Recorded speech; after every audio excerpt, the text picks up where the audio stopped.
സ്വാഗതം എല്ലാവർക്കും. അങ്ങനെ നമ്മുടെ കേട്ടിട്ട് എക്സാം കഴിഞ്ഞിട്ടുണ്ട്. നമ്മൾ ഒരുപാട് കാലങ്ങളായിട്ട് ഹാർഡ് വർക്ക് ചെയ്തില്ലേ, പഠിച്ചു വന്ന് നമ്മൾ നല്ല രീതിയിൽ തന്നെ എക്സാം അറ്റൻഡ് ചെയ്തിട്ടുണ്ടാവും. അപ്പോൾ ഒരുപാട് ആളുകൾ മെസ്സേജ് ഒക്കെ ചെയ്തിട്ടുണ്ടായിരുന്നു. അത്യാവശ്യം നന്നായിട്ട് തന്നെ അറ്റൻഡ് ചെയ്യാൻ പറ്റി എന്നുള്ളത്. കുറച്ച് പേർക്ക് ചിലപ്പോൾ എന്തെങ്കിലും തരത്തിലുള്ള കൺഫ്യൂഷൻസ് വന്നിട്ടുണ്ടാവും. അവർക്ക് എന്ത് ചെയ്യാൻ പറ്റും?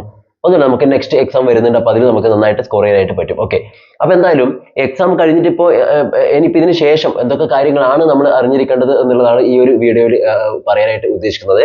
നമ്മുടെ എക്സാം കഴിഞ്ഞാലുടൻ നമുക്കറിയാം, നമുക്ക് കേട്ടതിന്റെ റിസൾട്ട് വരണം, നമുക്ക് സർട്ടിഫിക്കറ്റ് നമ്മുടെ കയ്യിൽ കിട്ടണം. അപ്പോഴാണ് നമുക്കത് വാലിഡ് ആയിട്ട് മാറുക.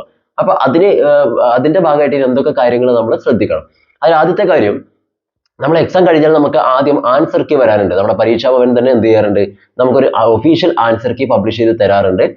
അതിന് നമ്മൾ വിളിക്കുന്ന പേരാണ് പ്രൊവിഷണൽ ആൻസർ കീ. ആദ്യം പരീക്ഷാ ഭവൻ പബ്ലിഷ് ചെയ്ത് തരുന്ന ആ ഒരു കീയെ നമ്മൾ പറയുന്നത് പ്രൊവിഷണൽ ആൻസർ കീ എന്നാണ് പറയുക.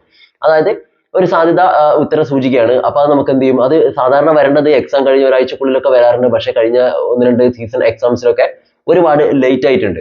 അപ്പൊ എങ്ങനെ പോലും ഒരു 10 ദിവസമൊക്കെ കൊണ്ടുവരുന്നത് നമുക്ക് പ്രതീക്ഷിക്കാം. ഓക്കെ, ഒരു 10 ദിവസത്തിന്റെ ആ ഒരു ടൈമിന് ഉള്ളിൽ വരുന്നു വിചാരിക്കാം. പക്ഷെ ഒരുപാട് ലേറ്റ് ആവാറുണ്ട്. അപ്പൊ അത് നമുക്ക് വരാനുള്ളത് പ്രൊവിഷണൽ ആൻസർ കീ ആണ്.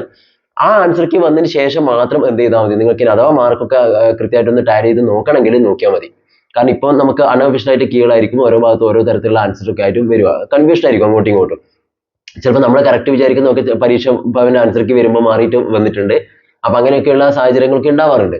അപ്പോൾ പ്രൊവിഷണൽ ആൻസർ കീ വന്നു കഴിഞ്ഞാൽ അതിന്റെ കൂടെ മറ്റൊരു കാര്യം കൂടെ നമുക്ക് തരാറുള്ള ഒരു അവസരമുണ്ട്. അതായത് ഏതെങ്കിലും ക്വസ്റ്റ്യനിൽ നമുക്ക് എന്തെങ്കിലും ഡൗട്ട് ഉണ്ടെങ്കിൽ, ഡൗട്ട് അല്ല, നമുക്ക് കംപ്ലൈന്റ് ഉണ്ടെങ്കിൽ തെളിവ് സഹിതം നമുക്ക് പരാതി കൊടുക്കാനുള്ള ഒരു അവസരം കൂടെ കിട്ടാറുണ്ട്. അപ്പൊ അത് കംപ്ലൈന്റ് രജിസ്റ്റർ ചെയ്യാൻ നമുക്ക് എന്ത് ചെയ്യാറുണ്ട്, അത് നമ്മൾ പോസ്റ്റൽ വഴി നമ്മൾ കൃത്യമായിട്ടുള്ള തെളിവും കാര്യങ്ങളൊക്കെ വെച്ചുകൊണ്ട് കംപ്ലൈന്റ് കൊടുക്കാനും കൂടെ ഇതിന്റെ കൂടെ തന്നെ നമുക്ക് അവസരം തരാറുണ്ട്. അപ്പൊ നമുക്ക് പ്രൊവിഷണൽ കീ വരുമ്പോൾ അതിന്റെ കൂടെ തന്നെ ഈ പറയുന്ന കംപ്ലൈന്റ് രജിസ്ട്രേഷൻ ഫോമും കൂടെ വരും. അത് പ്രിന്റ് ചെയ്തിട്ട് നമുക്ക് എന്ത് ചെയ്യാൻ പറ്റും, എന്തെങ്കിലും കംപ്ലൈന്റ് ഉണ്ടെങ്കിൽ അതൊക്കെ നമുക്ക് രേഖപ്പെടുത്തിയിട്ട് അയച്ചു കൊടുക്കാനുള്ള ഒരു ഓപ്ഷൻ കൂടെ പരീക്ഷാ ഭവൻ നമുക്ക് തരും. അതും കഴിഞ്ഞാൽ ഒരു 10 ദിവസം കഴിഞ്ഞിട്ടായിരിക്കും. അതിന് ശേഷമാണ് എന്ത് ചെയ്യുക, ഇവിടുത്തെ എക്സ്പെർട്ട് ടീമും കാര്യങ്ങളൊക്കെ ഇത് നമ്മൾ കൊടുത്ത കംപ്ലൈന്റും കാര്യങ്ങളൊക്കെ ഒന്ന് വെരിഫൈ ചെയ്യും.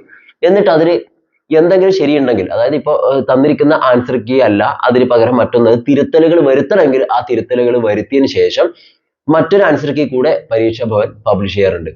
അതിനെ നമ്മൾ വിളിക്കുന്ന പേരാണ് റെക്ടിഫൈഡ് ആൻസർ കീ. അപ്പൊ ആ റെക്ടിഫൈഡ് ആൻസർ കീ എന്ന് പറയുമ്പോൾ മുഴുവൻ ക്വസ്റ്റ്യൻസിന്റെയും ആൻസേഴ്സ് കംപ്ലീറ്റ് ആയിട്ട് പബ്ലിഷ് ചെയ്യില്ല. ആദ്യം തന്ന പ്രൊവിഷണൽ ആൻസർ കീയിൽ എന്തെങ്കിലും തെറ്റുകൾ വന്നിട്ടുണ്ടെങ്കിൽ മാത്രം, അത് തിരുത്തിയിട്ടുണ്ടെങ്കിൽ ആ തിരുത്തിയത് മാത്രം നമ്മൾ എന്ത് ചെയ്യും, ഒരു പുതിയ റെക്ടിഫൈഡ് കീ എന്ന് പറഞ്ഞുകൊണ്ട് നമ്മളെ അറിയിക്കും. അതാണ് അവിടെ വരുന്നത്, റെക്ടിഫൈഡ് ആൻസർ കീ എന്നാണ് അതിന്റെ പേര്. അപ്പൊ ഈ രണ്ട് കാര്യങ്ങൾ ചെയ്യുമ്പോൾ തന്നെ ഏകദേശം ഒരു 2 ആഴ്ച 3 ആഴ്ച 1 മാസത്തോളം ടൈം എടുക്കാറുണ്ട്. ഇപ്പൊ ലാസ്റ്റ് ഒക്കെ അങ്ങനെ ഒരുപാട് ടൈം എടുത്തിട്ടുണ്ട്. ഇങ്ങനെയാണ് വരിക. ഇതിന് ശേഷം മാത്രമാണ് നമ്മുടെ കേട്ടറ്റ് എക്സാമിന്റെ വാല്യുവേഷൻ നടക്കുക. ഓക്കെ, നമ്മുടെ OMR ഷീറ്റിന്റെ വാല്യുവേഷൻ കാര്യങ്ങളൊക്കെ നടക്കുന്നത് ഈ റെക്ടിഫൈഡ് കീ ഒക്കെ വന്നതിന് ശേഷം മാത്രമാണ്. ക്ലിയർ? അതല്ലാതെ ചില ചോദ്യങ്ങളൊക്കെ ഡിലീറ്റ് ചെയ്യാറുണ്ട്. അതായത് തെറ്റുകൾ വരുന്ന ചോദ്യങ്ങളൊക്കെ ക്യാൻസൽ ചെയ്യും. അങ്ങനെ ഓരോ കാറ്റഗറിയിലും സെപ്പറേറ്റ് ആയിട്ടുള്ള ക്യാൻസലേഷൻ കാര്യങ്ങളൊക്കെ സംഭവിക്കാറുണ്ട്. അങ്ങനെ എന്തെങ്കിലും ചോദ്യം ക്യാൻസൽ ചെയ്തിട്ടുണ്ടെങ്കിൽ അതിന്റെ മാർക്ക് എല്ലാവർക്കും കിട്ടും. ആ ക്വസ്റ്റ്യൻ അറ്റൻഡ് ചെയ്തവർക്കും അല്ലാത്തവർക്കും എല്ലാവർക്കും അതിന്റെ മാർക്ക് ലഭിക്കും എന്നുള്ള കാര്യം മനസ്സിലാക്കി വെക്കും. അതിലൊരു കൺഫ്യൂഷൻ ഒന്നും ആവശ്യമില്ല. ക്വസ്റ്റ്യൻ ക്യാൻസൽ ചെയ്തിട്ടുണ്ടെങ്കിൽ നമുക്ക് അതിന്റെ മാർക്ക് കിട്ടും. ഓക്കെ, അത് അറ്റൻഡ് ചെയ്താലും ഇല്ലെങ്കിലും ഇനിയിപ്പോൾ നിങ്ങൾ ഓൾറെഡി ചെയ്തത് തെറ്റാണ്, എന്ത് സംഭവിച്ചാലും കുഴപ്പമില്ല, ആ എക്സാം എഴുതി എല്ലാവർക്കും ആ കാറ്റഗറിയുടെ മാർക്ക് കിട്ടും. ക്ലിയർ? അപ്പൊ അതാണ് അവിടെ മനസ്സിലാക്കേണ്ടത്. അതിനുശേഷം വരുന്ന നമ്മുടെ റിസൾട്ട് വരണം. റിസൾട്ട് സാധാരണയായിട്ട് നമുക്കറിയാം, നമ്മുടെ നോട്ടിഫിക്കേഷൻ വരുന്ന സമയത്ത് തന്നെ പ്രോസ്പെക്ടസിൽ കൃത്യമായിട്ട് കൊടുത്തിട്ടുണ്ട്. നമ്മുടെ റിസൾട്ട് എന്ന് പറയുന്നത് ഇനി എന്ത് സംഭവിച്ചാലും 60 ദിവസത്തിന് ശേഷം മാത്രമേ പരീക്ഷാ ഭവൻ പബ്ലിഷ് ചെയ്യുള്ളൂ. അതായത് ഈ അടിയന്തര ഒരു സാഹചര്യത്തിൽ, എമർജൻസി സിറ്റുവേഷനിലൊന്നും ഒരിക്കലും പെട്ടെന്നൊന്നും റിസൾട്ട് പബ്ലിഷ് ചെയ്യില്ല.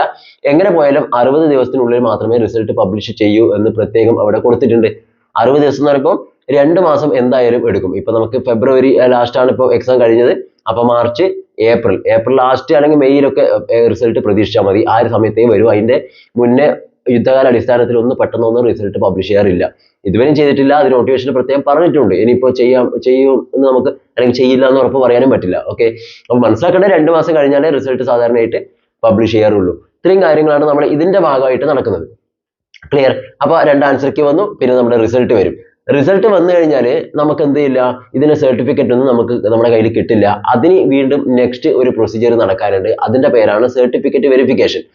കാരണം ഇപ്പൊ നിലവിൽ പരീക്ഷാ ഭവന് നമ്മൾ കൊടുത്ത പിന്നെ ഡാറ്റ മാത്രമേ ഉള്ളൂ. അതായത് നിങ്ങൾ രജിസ്റ്റർ ചെയ്ത സമയത്ത് നിങ്ങൾ എന്തെങ്കിലും ഒരു മാർക്ക് കൊടുത്തിട്ടുണ്ടോ, രജിസ്റ്റർ നമ്പർ കൊടുത്തിട്ടുണ്ടോ, പഠിച്ച ഇൻസ്റ്റിറ്റ്യൂഷൻ കൊടുത്തിട്ടുണ്ടോ, നമ്മുടെ ബേസിക് ഡീറ്റെയിൽസ് ഒക്കെ നമ്മൾ ജസ്റ്റ് ഫില്ല് ചെയ്തതേ ഉള്ളൂ. അതൊക്കെ കറക്റ്റ് ആണോ എന്നുള്ളത് വെരിഫൈ ചെയ്യണം. അതാണ് സർട്ടിഫിക്കറ്റ് വെരിഫിക്കേഷൻ പ്രോസസ്സ് എന്ന് പറയുന്നത്.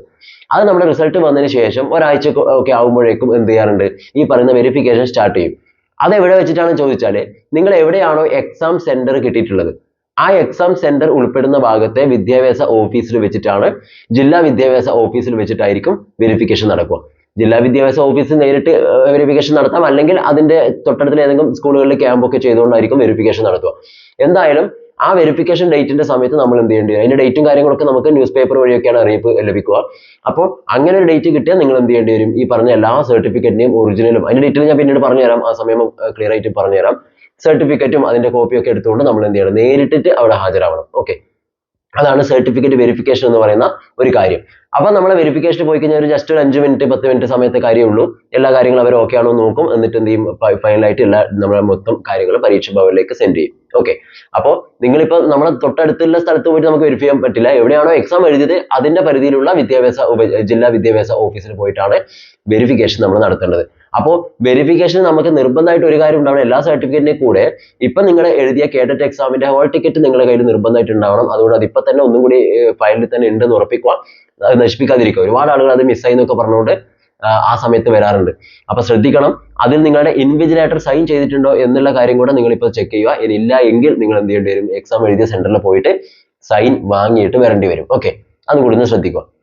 അപ്പോൾ സർട്ടിഫിക്കറ്റിന് ഇപ്പൊ നിങ്ങളെ കയ്യിൽ നിന്ന് മിസ്സായി പോയാൽ മറ്റൊരു പ്രശ്നം എന്ന് വെച്ചാൽ, നിങ്ങളെ കയ്യിൽ ഇനി കോപ്പി എടുക്കാനുണ്ടെങ്കിൽ അതിന്റെ കോപ്പി എടുത്തതിന് ശേഷം വീണ്ടും അതേ സെന്ററിൽ പോയിട്ട് സൈനൊക്കെ വാങ്ങിയിട്ട് വരണം. ഇനി കോപ്പി എടുക്കാനില്ലെങ്കിൽ നിങ്ങൾ പരീക്ഷാ ഭവനിലേക്ക് നിങ്ങൾ എന്ത് ചെയ്യേണ്ടി വരും, ചലാനൊക്കെ അടച്ചുകൊണ്ട് റിക്വസ്റ്റ് ഒക്കെ കൊടുത്തിട്ട് അത് നമുക്ക് പോസ്റ്റ് വഴി അവർ നമ്മുടെ ഹോൾ ടിക്കറ്റ് ഒക്കെ ഇങ്ങോട്ട് അയച്ചൊക്കെ തരും. അങ്ങനെ എന്തൊക്കെയോ ഇതിന്റെ പിന്നിൽ ഒരുപാട് പിന്നെ വർക്ക് ചെയ്യാനുണ്ടാവും. അതുകൊണ്ടാണ് പറയുന്നത്, നിങ്ങൾ എന്ത് ചെയ്യണം, അഡ്മിഷൻ ടിക്കറ്റ് ഒക്കെ ഇപ്പൊ തന്നെ കൃത്യമായിട്ട് എവിടെയെങ്കിലും എടുത്തു വെക്കുക. അങ്ങനെ ആകുമ്പോൾ അവസാനം അത് മിസ്സായി എന്നുള്ള ഒരു പ്രശ്നം നമുക്ക് ഉണ്ടാവില്ല. അപ്പൊ ഈ അഡ്മിഷൻ ടിക്കറ്റും കൂടെ വേണം നമ്മൾ എടുത്തിട്ട് പോകാനായിട്ട് വെരിഫിക്കേഷൻ സമയത്ത്. ഓക്കെ, അത് എപ്പോഴും മനസ്സിലുണ്ടാവണം.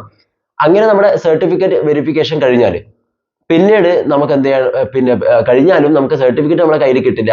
പകരം ഒരു 2-3 മാസത്തിന് ശേഷം ഇതേ വെരിഫിക്കേഷൻ പോയ അതേ സ്ഥലത്ത് തന്നെ നമ്മുടെ സർട്ടിഫിക്കറ്റ് വരും. അവിടെ നമ്മൾ നേരിട്ട് പോയിട്ട് അത് എന്ത് ചെയ്യേണ്ടി വരും, വാങ്ങിക്കേണ്ടി വരും. ഓക്കെ, അതായത് നമ്മൾ പോസ്റ്റലായിട്ട് നമ്മളെ വീട്ടിലേക്ക് നമ്മുടെ അഡ്രസ്സിലേക്ക് ഒന്നും വരില്ല. പകരം എവിടെയാണ് വെരിഫിക്കേഷനിൽ നമ്മൾ പോയത് അവിടെ തന്നെ പോയിട്ട് നമ്മൾ കളക്ട് ചെയ്തിട്ട് വരണം. ഇങ്ങനെയൊക്കെയാണ് ഇതിന്റെ കാര്യങ്ങൾ. അപ്പോൾ ഒറിജിനൽ സർട്ടിഫിക്കറ്റ് ഒക്കെ നമ്മുടെ കയ്യിൽ കിട്ടുമ്പോഴേക്കും ഏകദേശം ഒരു 5-6 മാസം ആവും. കാരണം 2 മാസത്തിന് കൂടുതൽ എടുക്കും റിസൾട്ട് വരാൻ.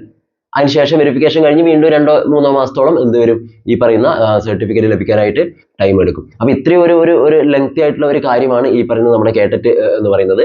അപ്പൊ നിങ്ങൾ ഇപ്പോൾ ഓൾറെഡി നിങ്ങൾ റിസൾട്ട് വന്നാൽ നിങ്ങൾ ക്വാളിഫൈഡ് ആയി. അപ്പൊ നിങ്ങൾക്ക് അതുമായി ബന്ധപ്പെട്ട എല്ലാ കാര്യങ്ങളും അപ്ലൈ ചെയ്യാനോ കാര്യങ്ങളൊക്കെ നമുക്ക് ചെയ്യാനായിട്ട് പറ്റും. ഓക്കെ, ഇത്രയാണ് ശ്രദ്ധിക്കേണ്ടത്. ഇനി വെരിഫിക്കേഷന് പോകുന്ന സമയത്ത് ഡൗട്ട് ഒക്കെ വരും. ആ പറയുന്ന സമയത്ത് നമുക്ക് പോകാൻ പറ്റിയിട്ടില്ലെങ്കിലോ, നമ്മുടെ നാട്ടിലില്ലെങ്കിലോ, അല്ലെ അങ്ങനെ പലതരത്തിലുള്ള ബുദ്ധിമുട്ടുകൾ വരുമല്ലോ. അതിനൊന്നും കുഴപ്പമൊന്നുമില്ല. ഇപ്പൊ ചെയ്യുന്നില്ലെങ്കിൽ നമുക്ക് നെക്സ്റ്റ് എക്സാം ഒക്കെ കഴിഞ്ഞ് അടുത്ത വെരിഫിക്കേഷൻ നടക്കുമ്പോൾ നമുക്ക് പോയിട്ട് വെരിഫൈ ചെയ്യാം. അതൊക്കെ ആ സമയത്ത് ഞാൻ ക്ലിയർ ചെയ്ത് തരാം. ഇതുവരെയും ചെയ്യാത്ത ഒരുപാട് ആളുകളുണ്ട്. അവരൊക്കെ ചിലപ്പോൾ ഈ തവണയായിരിക്കും ചെയ്യാനായിട്ട് വരിക. ഓക്കെ, ഇതിലങ്ങനെ പ്രത്യേകിച്ച് ഒരു ഡേറ്റോ അല്ലെങ്കിൽ ഒരു ഡെഡ് എൻഡോ കാര്യങ്ങളോ ഒന്നുമില്ല. നമുക്ക് എപ്പോൾ വേണമെങ്കിലും പോയിട്ട് ചെയ്യാം എന്ന് മാത്രമേ ഇവിടെ മനസ്സിലാക്കിയാൽ മതി. ക്ലിയർ അല്ലേ? അപ്പൊ ഇത്രയാണ് നമ്മുടെ ഈ പറയുന്ന എക്സാമിന് ശേഷം ഇനി നമ്മൾ അറിഞ്ഞിരിക്കേണ്ട കാര്യങ്ങൾ. അപ്പൊ എന്തായാലും പെട്ടെന്നൊന്നും ഈ പറയുന്ന ആൻസർക്ക് ഒന്നും വരില്ല. ഇനിയിപ്പോ ഇത്തവണ വന്നുകൂടായികയില്ല. ഓക്കെ, ഞാൻ പറഞ്ഞില്ലേ, ഇത്രയും കാലത്ത് അവർ ലാസ്റ്റ് കഴിഞ്ഞ എക്സാം വരെയും നോക്കിയപ്പോൾ പ്രൊവിഷണൽ കീ ഒക്കെ വരാൻ ഏകദേശം 2-3 ആഴ്ചയൊക്കെ ടൈം എടുത്തിട്ടുണ്ടായിരുന്നു. റെക്ടിഫൈഡ് കീ ഒക്കെ വരാൻ ഒരുപാട് ലേറ്റ് ആയിട്ടുണ്ടായിരുന്നു. ഓക്കെ, അപ്പൊ ഇത്തവണ അത്രയൊന്നും ലേറ്റ് ആവില്ല നമുക്ക് പ്രതീക്ഷിക്കാം. ക്ലിയർ? ഇത്രയും കാര്യങ്ങളാണ്. ഇതുമായി ബന്ധപ്പെട്ട എന്തെങ്കിലും ഡൗട്ടോ കാര്യങ്ങളൊക്കെ ഉണ്ടെങ്കിൽ നിങ്ങൾക്ക് തീർച്ചയായിട്ടും അത് കമന്റ് ആയിട്ട് ചെയ്യാം. അതുപോലെ തന്നെ വെരിഫിക്കേഷനുമായി ബന്ധപ്പെട്ട കാര്യങ്ങൾ കുറച്ച് കഴിയുമ്പോൾ ഞാൻ ഡീറ്റെയിൽ ആയിട്ട് പറഞ്ഞുതരാം. ഏതൊക്കെ സർട്ടിഫിക്കറ്റ് എന്തൊക്കെ ചെയ്യണം, പിന്നെ നാട്ടിലില്ലാത്തവർ, കോഴ്സ് കംപ്ലീറ്റ് ആവാത്തവർ, അല്ലെ, അങ്ങനെ പല തരത്തിലുള്ള ആളുകൾ ഉണ്ടാവും. അപ്പൊ അതൊക്കെ നമുക്ക് എന്ത് ചെയ്യാം, ഡീറ്റെയിൽ ആയിട്ട് അത് വേറെ തന്നെ ഒരു സെഷനിൽ പറയാം. Okay, thank you.